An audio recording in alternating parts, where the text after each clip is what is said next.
ప్రేమ గల దేవా, నీ ఘనమైన పాదములకు వందనములు. ఈ రాత్రికాల సమయంలో నీ దివ్యమైన మాటల చేత నన్ను మమ్మల్ని మీరు నడిపించుము. వాక్యము వినగలిగే చెవులు, గ్రహించగలిగే హృదయము మాతో ఉంచి బలపరచుము తండ్రి. వాక్యం అనేక విధములుగా అనేక సార్లు మాతో మాట్లాడుతూ ఉంది. వాక్యం యొక్క శక్తిని మేము పొందగలిగే భాగ్యం మాతో ఉంచుము. నా దోషం, నా పాపం ఎక్కడ ఈ బలిపీఠం మీద, ఈ లైవ్ రికార్డింగ్ మీద దేవా తండ్రి, సౌండ్ సిస్టమ్ మీద, వాతావరణం మీద ఏలుబడి చేయకుండా, కరెంటు మీద ఏలుబడి చేయకుండా సమస్తమును మాకు దేవా తండ్రి మంచిగాను దేవా తండ్రి అనువుగాను అనుకూలంగా ఉండే భాగ్యము దయచేసి బలపరచుము. నన్ను ఒకసారి మీరు జ్ఞాపకం చేసుకుని నాతో అందరితో మీరు మాట్లాడమని మా ప్రభును రక్షకుడైన క్రీస్తు ద్వారా అడిగి వేడుకొనుచున్నాం పరమ తండ్రి, ఆమెన్. చిన్న పాట పాడుకుందాము. 249వ పాట పాడుకుందాం. సువార్తను చాటింప సుసమయం విధియను. దాని కింద వైర్ ఉంది. 249వ పాట పాడుకుందాం. సువార్తను చాటింప సుసమయం విధియేను, శ్రీ యేసుని నామము ఎంతో మధురం, మనకు సంతసమున సాగెదము. పొరికొల్పుచు మనసులను సంతసమున సాగెదము. పొరికొల్పుచు మనసులను సంకటములు ఎన్నైనా చనిపోవటే మేలనుచు, సంకటములు ఎన్నైనా చనిపోవటే మేలనుచు, సువార్తను చాటింప సుసమయం విధియేను, శ్రీ యేసుని నామము ఎంతో మధురం.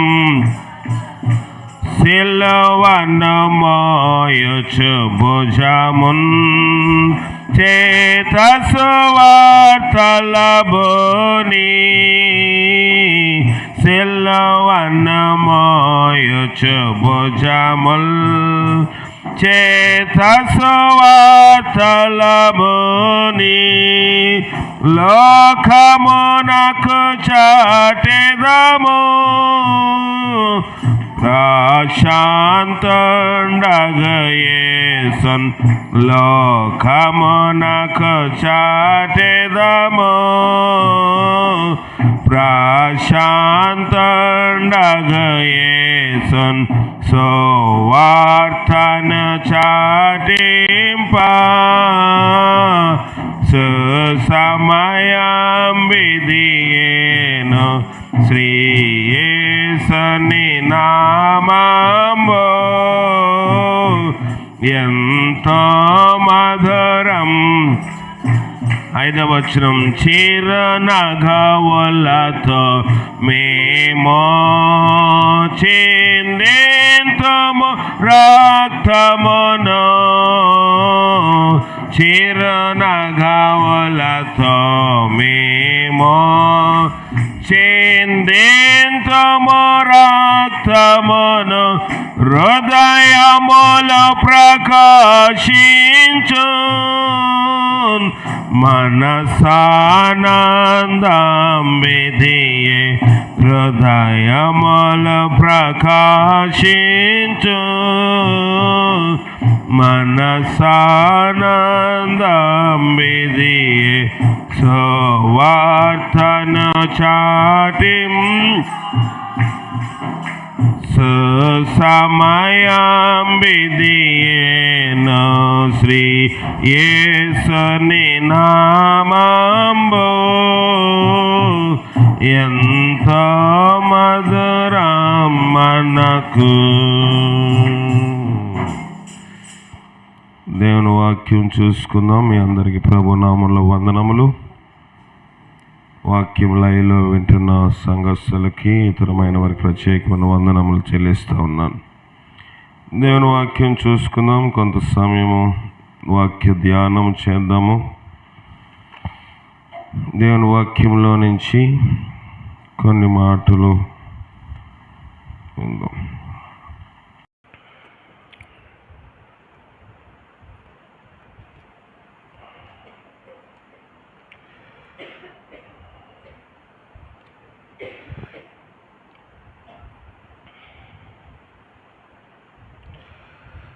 నెహెమీయా రాసిన గ్రంథము, నెహెమీయా రాసిన గ్రంథము పాత నిబంధన భాగంలో 401వ పేజీ, 401వ పేజీ. నెహెమీయా రాసిన గ్రంథము మొదటి అధ్యాయము,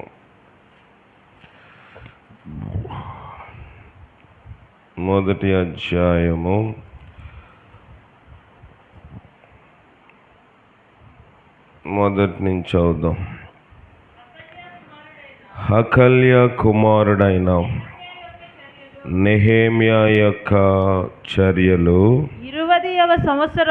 20వ సంవత్సరములో కిస్లేపు మాసమున నేను షూషను కోటలో ఉండగా నా సహోదరులలో హనానీ అను ఒకడును యూదులలో కొందరును వచ్చి చెరపట్టబడిన శేషములో తప్పించుకొనిన యూదులను గూర్చి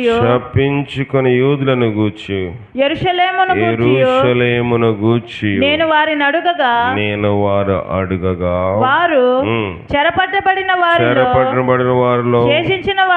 శేషించిన వారు ఆ దేశములో బహుగా శ్రమను నిందను పొందుచున్నారు. మరియు యెరూషలేము యొక్క ప్రాకారము పడద్రోయబడినది, దాని గుమ్మములను అగ్ని చేత కాల్చబడినవని నాతో చెప్పిరి. ఈ మాటలు నేను వినినప్పుడు నేను కూర్చుండి ఏడ్చి కొన్ని దినములు దుఃఖముతో ఉపవాసముండి ఆకాశమందలి దేవుని ఎదుట విజ్ఞాపన చేసి తిని. స్ట్రైట్ గా పెట్టే ఫ్యాన్. దేవుని వాక్యము ఈ భాగం మనందరికీ పరిచయం ఉన్న పాఠ్య భాగమే అయినప్పటికీ కొన్ని విషయములు ఈ దినము దీంట్లో నుంచి విందాం. చెరపట్టబడిన వారిలోని సరిపది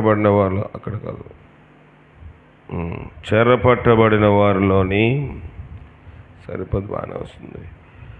శేషించిన వారు ఆ దేశములో బహుగా శ్రమను నిందను పొందుచున్నారు. క్రైస్తవులు ఈ యొక్క నెహెమీయా గ్రంథమును మనం చదివినట్లయితే ఎస్తేరు ఎక్కడుందో నెహెమీయా కూడా అదే షూషాను కోటలో ఉన్నాడు. ఎస్తేరు రాణిగా ఉంది షూషాను కోటలోని. నెహెమీయా అయితే రాజుకు గిన్నెందించేవాడిగా ఉన్నాడు. రాజుకు భోజన పదార్థాలు అందించే ఉద్యోగము నెహెమీయాది. మంచి ఉన్నతమైన పదవిలోనో ఉద్యోగంలోనో అధికారంలో ఉన్నాడు. సాధారణంగా ఈ గిన్నె అందించేవారు భోజన పదార్థములు రాజుకి, ప్రధానమంత్రులకి, ముఖ్యమంత్రులకి అందించేవారు. వైద్యము గురించి డాక్టర్కి సంబంధించిన వృత్తి అనుభవం ఉండాలి. ఈ ఆహారము ప్రధానమంత్రులు కానివ్వండి, రాజులు కానీ అందించేటప్పుడు అది ఎవరు సిద్ధము చేసినా ఆఖరికి ఒక వైద్యుడు, ఒక డాక్టర్ దాన్ని పరీక్ష చేసి దాంట్లో ఏ విషయము లేదని నిర్ధారించిన తర్వాతే ఆహారము తీసుకుని వెళ్ళి రాజుగారికి పెడతారు. సొంత భార్య సిద్ధము చేసిన, సొంత తల్లే ఆహారము సిద్ధము చేసిన ఈ యొక్క దేశం యొక్క అధికారులకు, ప్రెసిడెంట్లకు, ప్రధానులకు, రాజులకు ఆహారం ఇచ్చేటప్పుడు దాన్ని ఖచ్చితంగా దేశం యొక్క భద్రత దృష్ట్యా దానిని పరిశీలించి ఆహారం రాజుకి, అధికారులకు ఇస్తారు. ఇది భద్రతా నియమము. ఎందుకంటే అధికారంలో ఉంటేనే, మాజీ అయిపోయారు అనుకోండి అంటే పదవి కోల్పోయారు. ఇంతకుముందు ప్రధానమంత్రి ఇప్పుడు కాదనుకోండి, ఇంతకుముందు మంత్రి ఇప్పుడు కాదనుకోండి, దాని గురించి ఎవరు పట్టించుకోరు. కానీ అధికారంలో ఉన్నప్పుడు ఆహారమును ఖచ్చితంగా చెక్ చేస్తారు. ఒకవేళ చనిపోతే అధికారంలో ఉన్నవాడు కొన్ని అవంతరములు, దేశముకు నష్టం కలుగుతుంది. చచ్చిపోతే ఏమి నష్టం అని మనం అనుకోవచ్చు. ఇప్పుడు ఒకవేళ ముఖ్యమంత్రి చచ్చిపోయాడు అనుకోండి, నష్టం ఏమైనా ఉంటుందా? అతను బదులు ఎవరో ఒకరు ఎక్కిచ్చేస్తారు కదా అని మనం అనుకోవచ్చు. కానీ కొన్ని వేల కోట్ల రూపాయల నష్టం ఉంటుంది అధికారంలో ఉన్నాడు చచ్చిపోతే. ముఖ్యమంత్రి, ప్రధానమంత్రి, ప్రెసిడెంట్ చచ్చిపోయారు అనుకోండి, మళ్ళీ అక్కడ ఎలక్షను పెడతారు. ఎలక్షన్ పెట్టడానికి మనం వెళ్ళి ఓటేసేస్తాం, మనకి ఖర్చు అవుతుంది ఏదైనా దూర ప్రాంతం నుంచి రావాలంటే. రెండవది, ఎలక్షన్లో కొంతమంది ఉపాధ్యాయులు, టీచర్స్ డ్యూటీ వేయాలి, వాళ్ళకి ఎక్స్ట్రా డబ్బులు ఇవ్వాలి, వాళ్ళకి బస్సులు ఏర్పాటు చేయాలి, వాళ్ళకి భోజన సదుపాయాలు ఏర్పాటు చేయాలి, పోలీస్ డిపార్ట్మెంట్ ఉంటుంది, మిషన్స్, ఇప్పుడంతా కౌంటింగ్కి బ్యాలెట్ బాక్సులు, ఇదివరకు లెక్క ఈవీఎంలు వచ్చాయి, అవి ఛార్జింగ్ పెట్టాలి.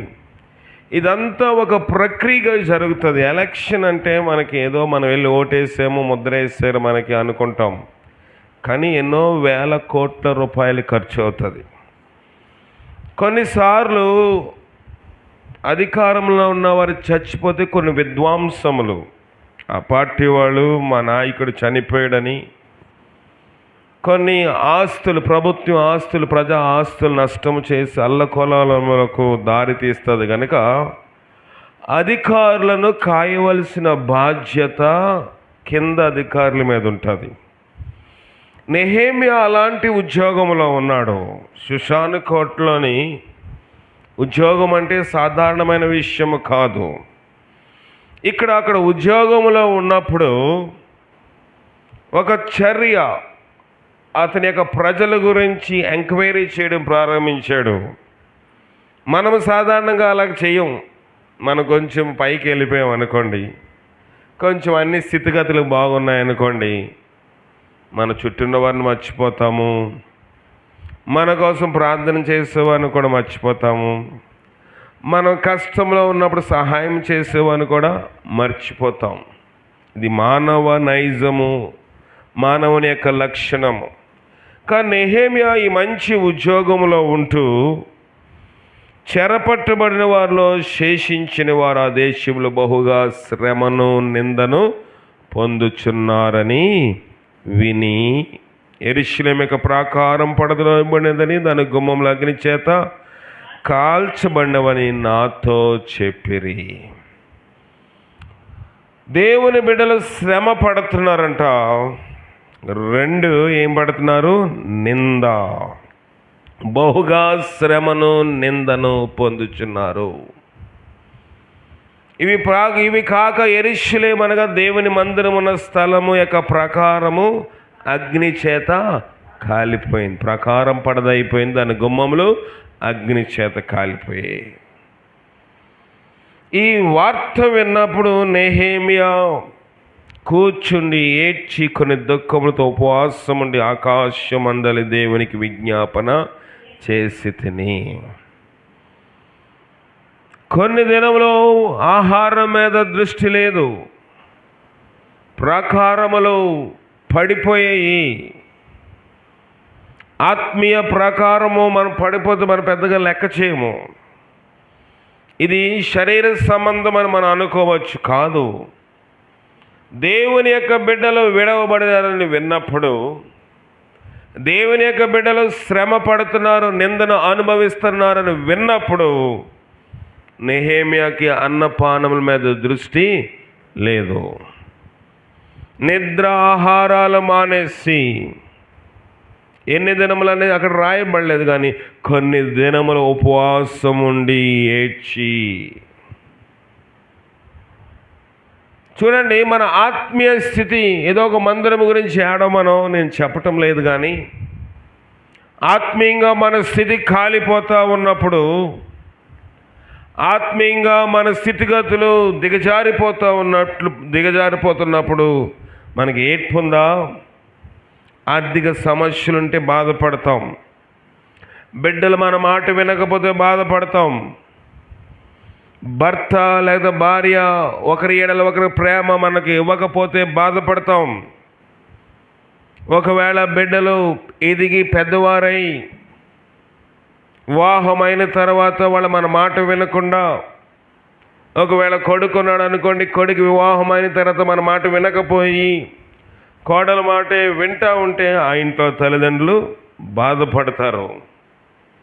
వీటన్నిటి విషయమే మనం బాధపడతాం. బిడ్డలు సరిగా చదవపోయినా బాధపడతాము, బిడ్డలు క్రమం తప్పకుండా స్కూల్కి వెళ్ళకపోయినా బాధపడతాము, లోకంలో అన్ని విషయాలు బాధపడతాం. అల్లుడు కూతుర్ని చూడకపోయినా, కోడలు కొడుకును చూడకపోయినా బాధపడతాం. కానీ ఆత్మ విషయమై యెరూషలేమును చూస్తున్నప్పుడు, యెరూషలేము యొక్క పరిస్థితి చూసినప్పుడు, అంటే దేవుని యొక్క మందిర పరిస్థితి చూసినప్పుడు, అంటే నీ ఆత్మీయ స్థితిగతులు చూసినప్పుడు నీకు ఎన్నడైనా ఏడ్పు వచ్చిందా? ప్రభా, లోకంలో నేను స్థిరపడుతున్నాను, లోకంలో నా స్థితిగతులు కొంచెం మెరుగుపడతా ఉన్నాయి, బాగానే ఉంది ప్రభా, నువ్వు ఆశీర్వదించావు, నీకు వందనాలు ప్రభా, నా కష్టములన్నీ నువ్వు నాకు తొలగించావు. ఇదే మన ప్రార్థన అయిపోతుందా? ఇక్కడ నెహెమ్యాకు ఆర్థిక సంబంధంగా కానివ్వండి, ఉద్యోగ రీత్యా కానివ్వండి, ఇహ సంబంధమైన భౌతిక సంబంధమైన ఆశీర్వాదంలో ఏ లోటు కూడా లేదు.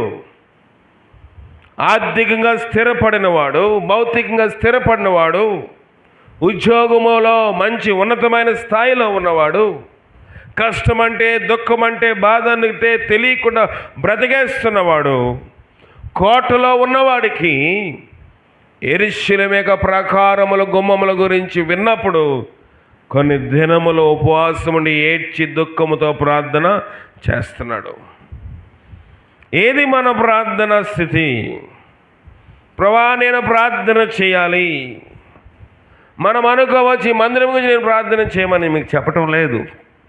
ఇది సెకండరీ, ఇది రెండవది. మొదట మనం కట్టబడాలి. ఆత్మీయంగా మనం కట్టబట్టలేదు, ఆత్మీయంగా మన జీవితంలో ఎదుగుదల లేదు. దినములు గడుస్తూ ఉన్నాయి, సంవత్సరములు గతించిపోతూ ఉన్నాయి.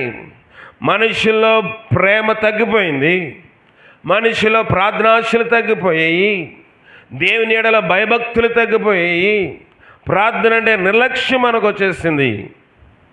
పూర్వదినముల్లోని ఈ మందిరము లేనప్పుడు, ఈ సౌఖ్యము లేనప్పుడు, ఈ వసతి లేనప్పుడు, టెంట్లో ఉన్నప్పుడు వర్షములు కురుస్తూ ఉంటే, టెంట్లో ఉన్నప్పుడు దోమలు కొడుతూ ఉంటే, టెంట్లో ఉన్నప్పుడు ఫ్యాన్లు లేనప్పుడు పట్టుదల కలిగి ప్రార్థన చేస్తాం. ఇప్పుడు ప్రార్థనలోని విభిన్నత్వం వచ్చేసింది, ప్రార్థనలోని ఐక్యత కోల్పోయాము.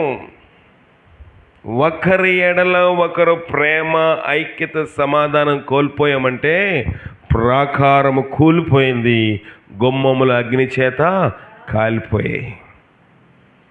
అనుకోవచ్చు నేను బాగానే ఉన్నానులే.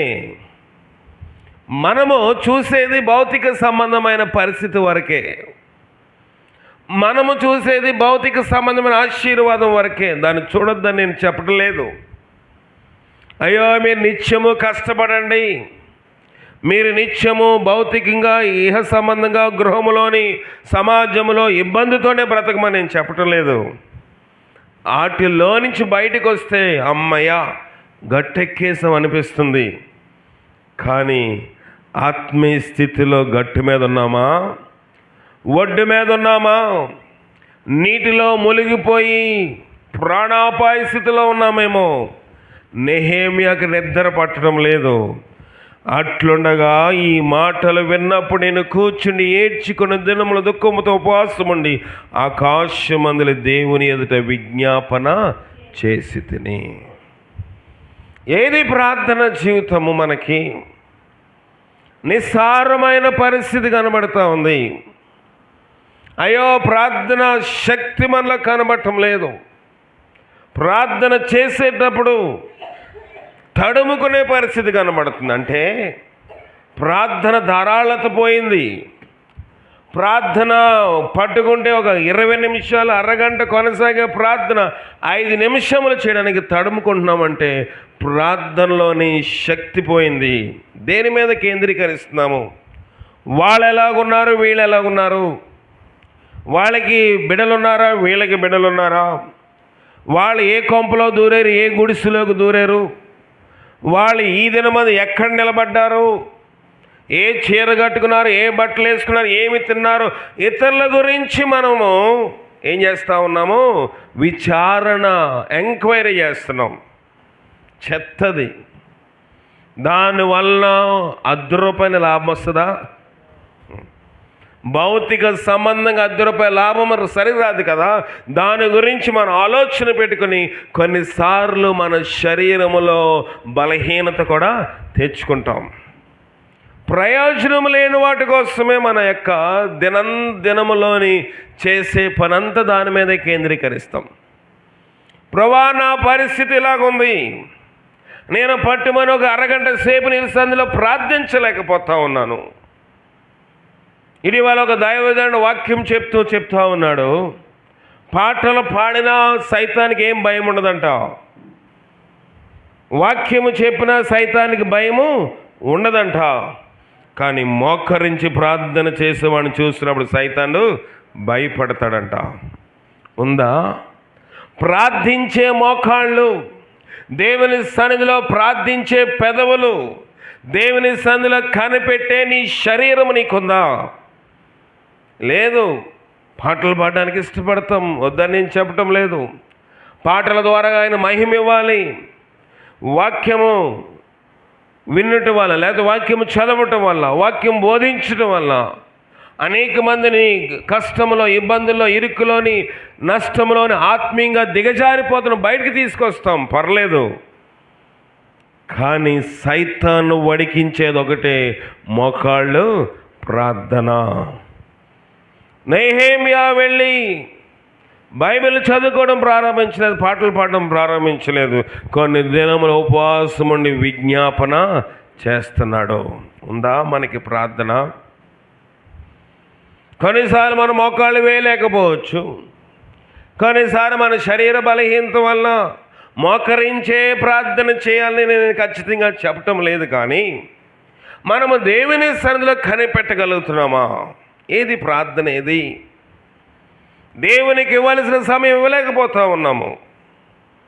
మన యొక్క దృష్టి కేంద్రీకరణ అంతా భౌతిక సంబంధమైన మళ్ళీపోతుందేమో, భయపడాలి. అందుకే ప్రభు ఒక మాట చెప్పాడు.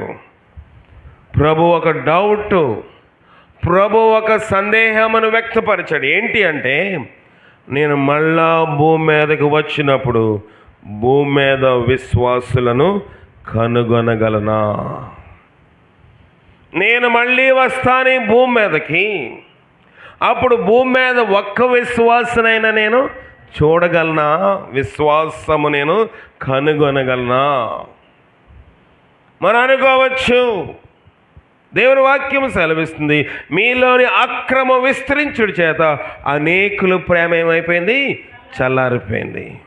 ఏం విస్తరించిందంట? అక్రమము, క్రమము లేని పరిస్థితి వలన. నేను కావచ్చు, నేను అక్రమంగా ఉన్నా, నేను దైవజనుడనో లేదా సేవకుడనో సంఘ కాపురేనో నాకు అతిశయోక్తి ఏమీ లేదు. నాకు నేను అనేకసార్లు తీర్పు తీర్చుకోవడానికి కారణం ఏంటంటే, ప్రభా నేను ఇతరులకు తీర్పుగా ఉంటే దానివల్ల నాకు ప్రయోజనం లేదు. నేను ఇతరులకు తీర్పు తీర్చేవాడుగా ఉంటే నేను తీర్పులోనికి వస్తాను కనుక నాకు నేను తీర్పు తీర్చుకుంటే నాకు శ్రేయస్కరము. చూడండి దేవుని వాక్యం చూద్దాము.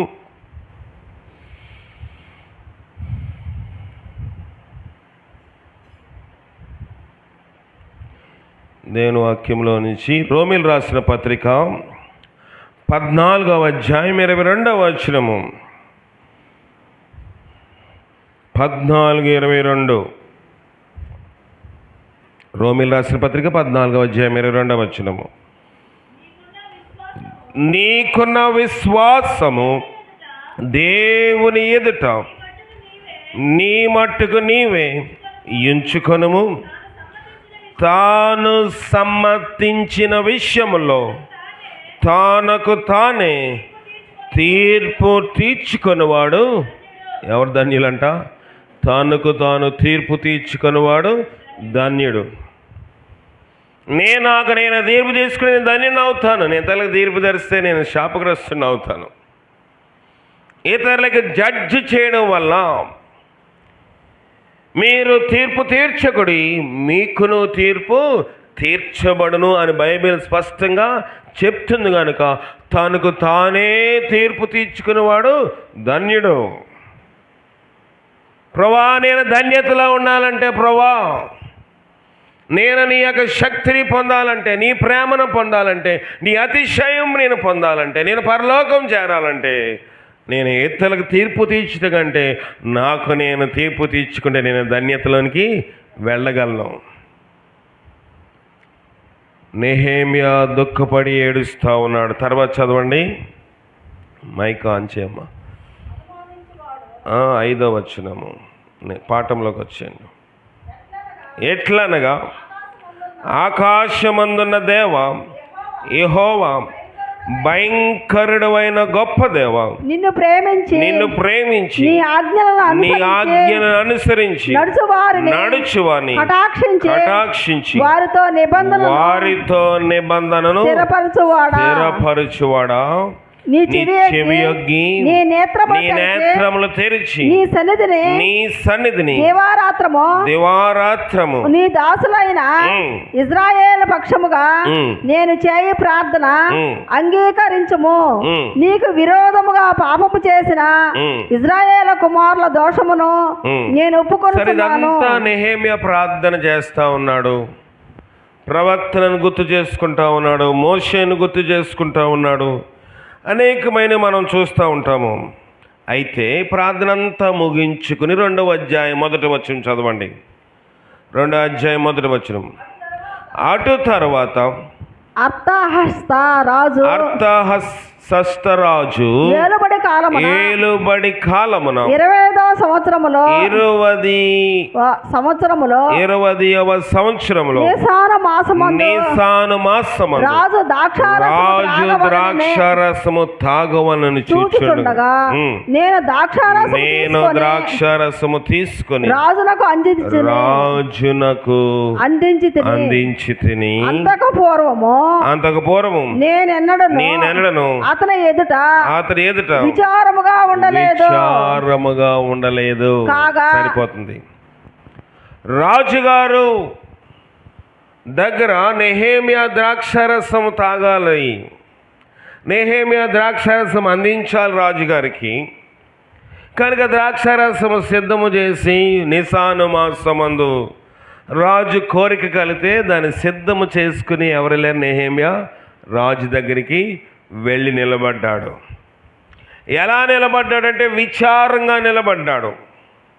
అంతకుముందు ఎప్పుడు నెహెమ్యా విచారంగా లేడు.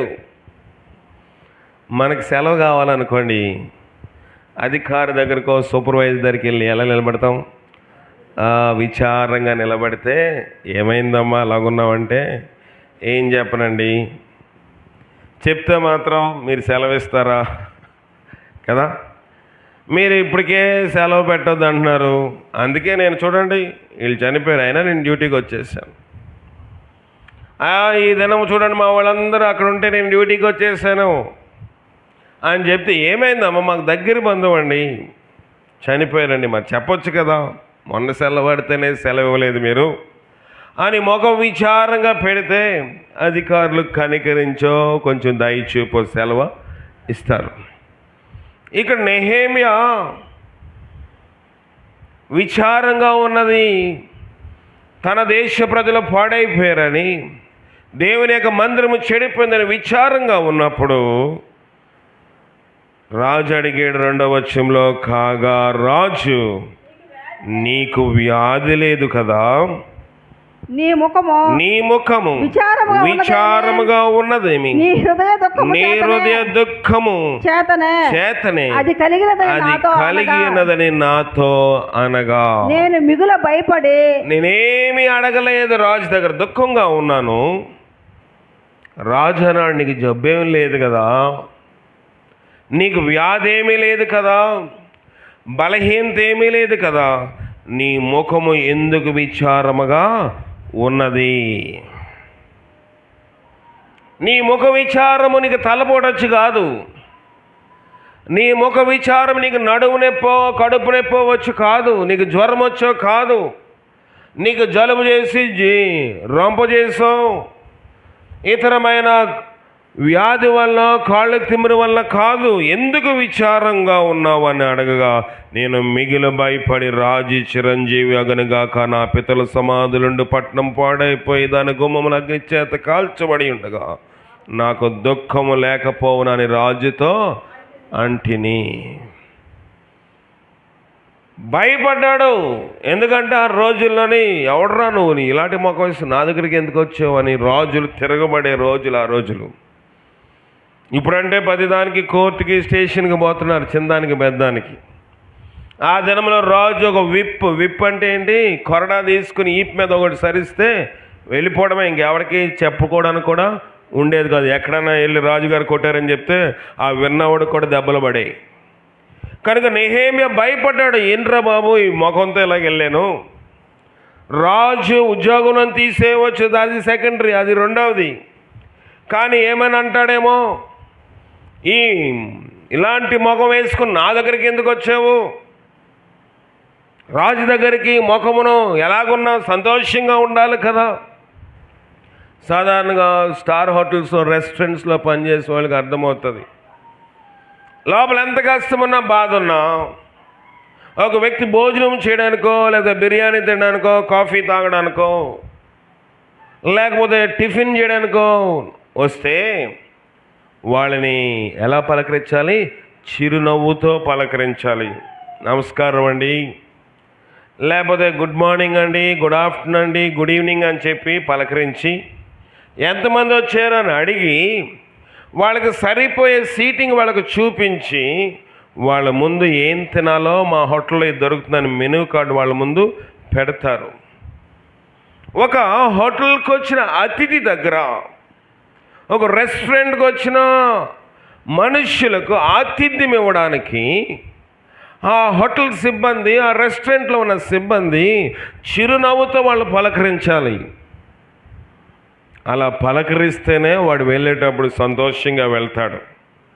వచ్చేటప్పుడు ఎవరో పలకరించలేదు అనుకోండి, ఎవరో వాళ్ళు రిసీవ్ చేసుకోలేదు, స్వాగతించలేదు అనుకోండి, వాడు కూర్చున్నంతసేపు నాకు అది లేట్ అయింది, ఇది లేట్ అయింది, చిందరబందరగా ఉంటాడు. కనుక హోటల్స్ వారు ఈ యొక్క టిప్స్ అన్నిటినీ పాటిస్తూ ఉంటారు.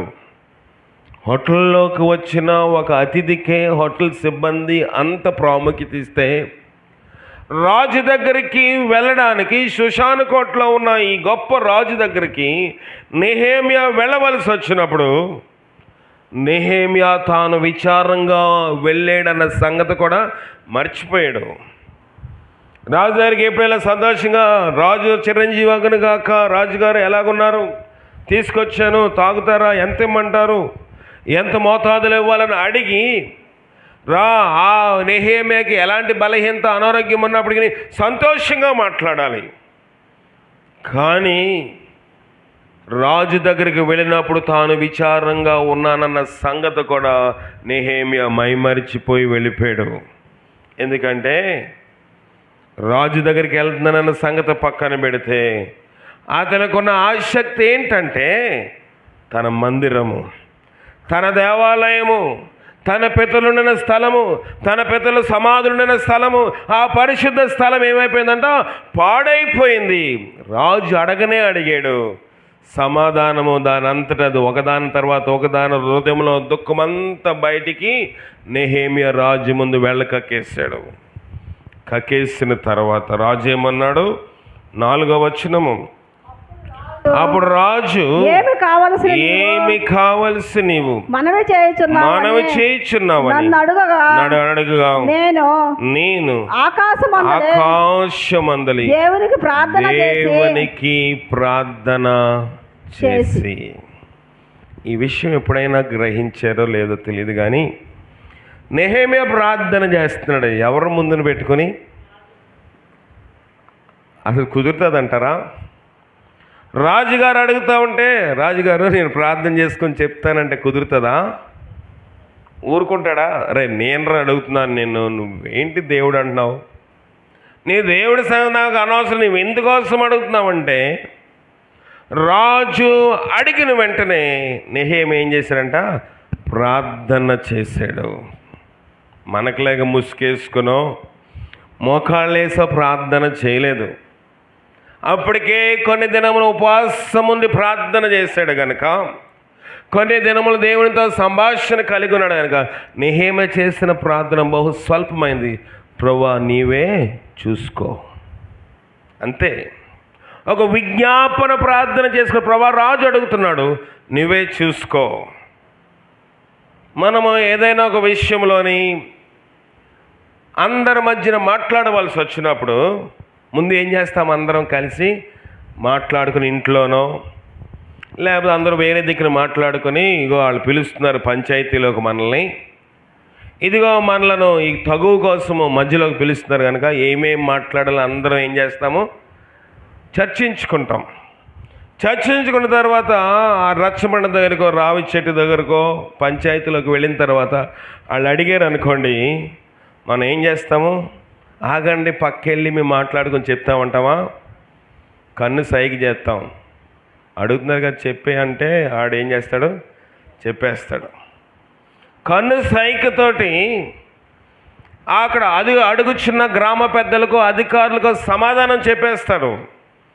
అడుగుతున్నారు కదా చెప్పు అన్నట్లుగా మనం వాళ్ళ ముఖం వెంక మనం చూస్తే, వాళ్ళ ముఖం వెంక చూస్తే ఏమి చెప్పాలో ఎదుటి వ్యక్తికి అర్థమైపోయి అంతా ఏం చేస్తాడు, అడిగిన అధికారులకి, పెద్దలకి, గ్రామస్తులకి చెప్తాడు. అంటే ముందుగా వీళ్ళందరూ ఏం చేస్తారు, ఇక్కడ మాట్లాడుకుని వచ్చారు కనుక. నెహెమ్యా కూడా చాలా దినములు ప్రార్థన చేశాడు కనుక ఇంక నెహెమ్యా మోకాళ్ళు వేసి ముసుకేసుకొని, మమ్మల్ని మిక్కిలిగా ప్రేమించిన మా ప్రియ పరలోక తండ్రి నీదే మొదలెట్టలేదు. ఇప్పుడు ప్రభువా నువ్వే చూసుకో, అంతే. చిన్న ప్రార్థన చేసుకున్నాడు మనసులో. రాజుతో మాట్లాడుతూనే దేవునికి ఆజ్ఞాపించాడు, ప్రభువా నేను ఏం మాట్లాడాలి, నాకు చేత కాదు కానీ నువ్వే చూసుకుంటే దేవుడు నెహెమ్యా నోట్లో నుంచి ఏం మాట్లాడాలో మాట్లాడించాడు. చూద్దాం మాట చూడండి, ముగిస్తాను, చదవండి. రాజుతో నీ సముఖమునందు నేను దయ పొందిన ఎడల నా పితరుల సమాధులను పట్టణమునకు తిరిగి కట్టినట్లుగా నన్ను యోధాదేశమునకు పంపుమని వేడుకొనుచున్నానని నేను మనవి చేసి తిని అందుకు రాజు రాణి తన యొద్ద కూర్చునిండగా నీ ప్రయాణము ఎన్ని దినముల పట్టును నువ్వు ఎప్పుడు తిరిగి వచ్చిందని అడిగాను. నేను ఇంతకాలం అని చెప్పినప్పుడు, ఇన్ని రోజులు పడదని నేను చెప్పినప్పుడు, రాజు నన్ను పంపుటకు చిత్తము గలవాడాయను.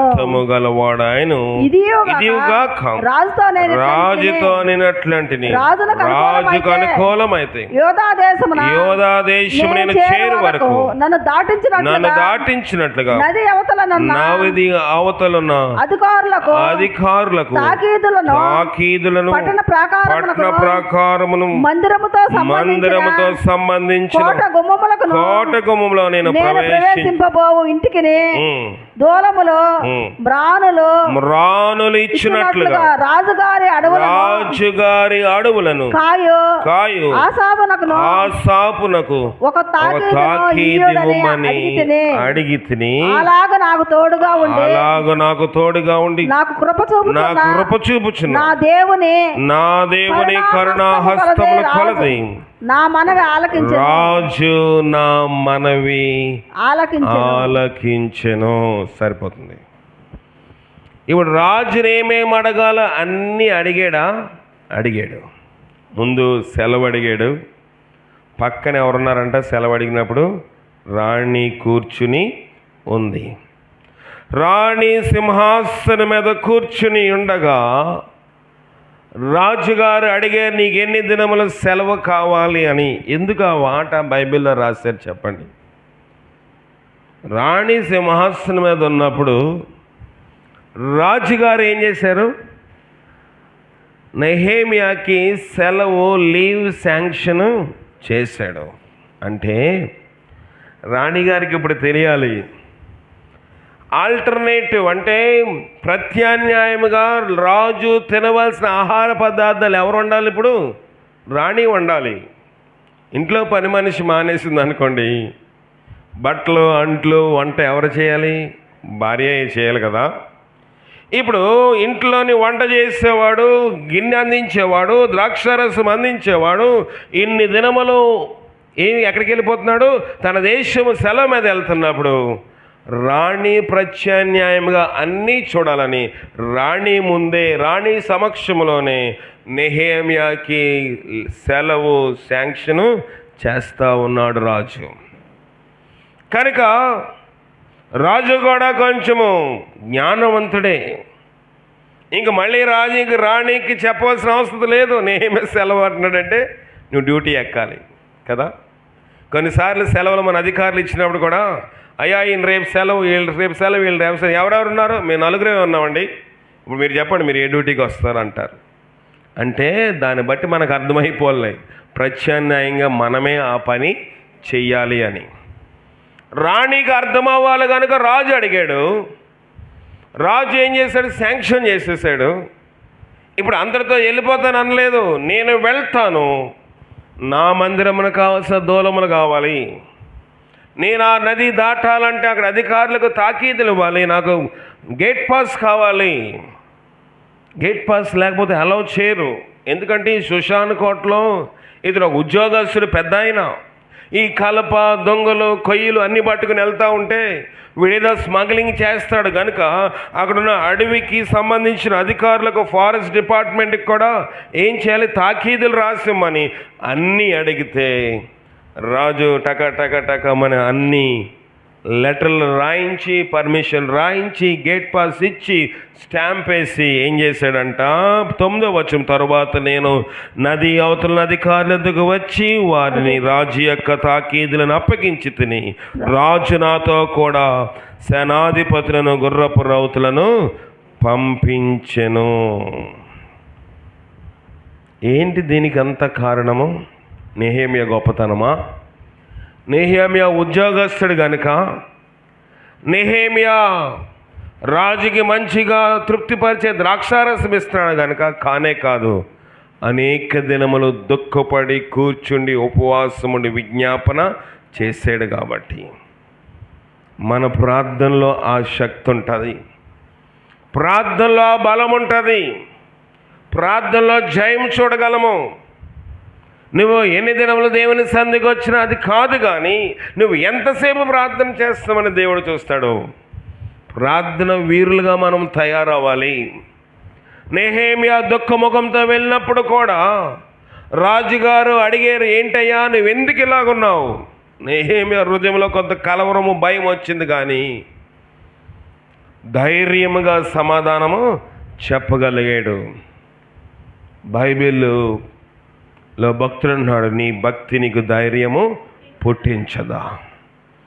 భక్తి గలవాడు కనుక ధైర్యం మొదట అపనమ్మకం ఉంది. అయ్యో నేను దుఃఖముఖముతో ఉన్నాను, విచారంతో ఉన్నాను, కానీ ప్రార్థన ఉంది కనుక రాజు అడిగి నీవు కొన్నైతే తెగవు చేసి ధైర్యము చేసి నాకు ఇక్కడ పర్మిషన్ కావాలా, గేట్ పాస్ కావాలి, ఆ సరిహద్దులో నేను ఆ నది దాటాలంటే అక్కడ మళ్ళీ డిపార్ట్మెంట్ ఉంటుంది, ఫారెస్ట్ డిపార్ట్మెంట్ ఉంటుంది, అటవీ శాఖ వాళ్ళు ఉంటారు, వాళ్ళని మళ్ళీ ఆపుతారు, చెకింగ్ ఉంటుంది. దాని అంతటికీ నాకు ఎక్కడ ఆటంకం లేకుండా ఇక్కడ నేను రథం ఎక్కానంటే మళ్ళీ యెరూషలేములోనే నేను దిగాలి. ఎక్కడ పడితే అక్కడ దిగి నా లగేజ్ చూపించి ఆ రథంలో ఉన్న కొయ్యలు దొంగలు అన్నీ చూపించి ఇది టేక, గంధం చెక్క, ఆ చెక్క, ఈ చెక్క చూపించే పద్ధతి ఏమీ నాకు వద్దు. నేను వెళ్ళాలన్నప్పుడు రాజు అలాగూ చేశాడు. నాతో కూడా సేనాధిపతులను గుర్రపు రౌతులను పంపించాను. ప్రార్థన ఉంటే ప్రకారము దేవుడు కలుగు చేస్తాడు. ప్రార్థన ఉంటే నువ్వు అడిగిన ప్రతి దానికి దేవుడు ప్రతిఫలం ఇస్తాడు. ఎన్ని దినములు ఉపవాసం ఉన్నప్పుడు తెలియదు, కానీ నేను కొన్ని దినములు దుఃఖపడ్డాను. దుఃఖమునకు ప్రతిగా దేవుడు ఆనందముతో యెరూషలేమునకు యాత్ర సాగిస్తున్నాడు. ఎవరు? నెహెమ్యా. దుఃఖము కొన్ని దినాలే, ఉపవాసం కొన్ని దినాలే, ఏడ్పు కొన్ని దినాలే, ఆహారం లేకుండా నిద్ర లేకుండా దినములు గడిపి కొన్ని దినాలే. కానీ ఇప్పుడు టీవీగా యెరూషలేము యాత్ర చేసుకుంటూ వెళ్ళిపోతూ ఉన్నాడు. ఎంతకాలం నుంచి నువ్వే సమస్యలో ఉన్నావో, ఎంతకాలం నుంచి ఏ బాధలో ఉన్నావో, ఆత్మీయ సమస్యలో ఎంతకాలం నుంచి కుటిలమైన పరిస్థితుల్లో, దుర్భరమైన పరిస్థితిలో ఉన్నా నాకు తెలియదు. కానీ ప్రభు రాత్రి నీతో నాతో మాట్లాడేది ఒకటే ఒక మాట, దేవుని సన్నిధిలో మోకరించి ప్రార్థన చేయి, నేను నీకు జయము ఇస్తాను. నీకు జయము కలుగజేసేవాడు నేనే. యుద్ధము యెహోవాది. దావీదు ఏమి యుద్ధంలో ప్రావీణ్యుడు కాదు, కానీ దావీదులో ప్రావీణ్యతమైన శక్తి గుణలక్షణం ఏమీ లేవు, యుద్ధ నైపుణ్యము లేదు. కానీ కేవలం అతను ముందు ఒకటే పెట్టుకున్నాడు, యుద్ధము యెహోవాది. మన సమస్యలు, మన భారములు, మన చింత యావత్ దేవుని మీద మోపుదాము. దేవుడు ఎక్కడ ఏ మాట్లాడాలో, ఎవరితో ఏ రీతిగా మాట్లాడాలో మన నోటులోని ఆయన మాట ఉంచుతాడు. ఈ రాత్రికాల సమయంలో నెహెమ్యాకి దేవుడిచ్చిన శక్తిని, నెహెమ్యా దేవుడిచ్చిన ధైర్యమును మనకిని అనుగ్రహించి కాపాడుగాక. ప్రార్థన చేసుకుందాం. 2 నిమిషాలు ప్రార్థన చేయండి. ప్రభువా, నీ శక్తి మాకు దయచేయండి. నెహెమ్యా ఒక గొప్ప శక్తిని చూశాడు. రాజుతో మాట్లాడవలసినప్పుడు భయపడ్డాడు, రాజుతో విజ్ఞాపన చేయవలసినప్పుడు దుఃఖపడ్డాడు, రాజుతో విచారణ చేయవలసినప్పుడు ఒక అడుగు వెనక్కి వేశాడు. కానీ రాజు చెప్పినప్పుడు, నా పితరులున్న సమాధులు గల ఆ పట్టణము ప్రాకారములు, గుమ్మములు అగ్ని చేత కాలిపోతే నాకు దుఃఖం ఉండదా అని అడిగి రాజు దగ్గర నుంచి కావాల్సినవన్నీ పొందగలిగాడు కదా. ఆ దేశంలోని ఒక గిన్నెందించేవాడికి అన్ని దినములు సెలవు దొరకడం అంటే సామాన్యమైన విషయం కాదు. కానీ దేవా, రాణి ముందే రాజుగారు అతనికి సెలవు మంజూరు చేస్తున్నాడు కదా. దేవా, నీకోసం నిలబడినప్పుడు నువ్వు ఏదైనా మాకు చేయగలవు. అధికారులు ముష్కరులు, అధికారులు దుర్మార్గులు, అధికారుల లోకంలో నీతి తెలియని వారి అలాంటి వారి యొక్క హృదయంలో కూడా కరిగించేవాడు నీవు గనుక నీకు మొరపెట్టే భాగ్యము దయచేయండి.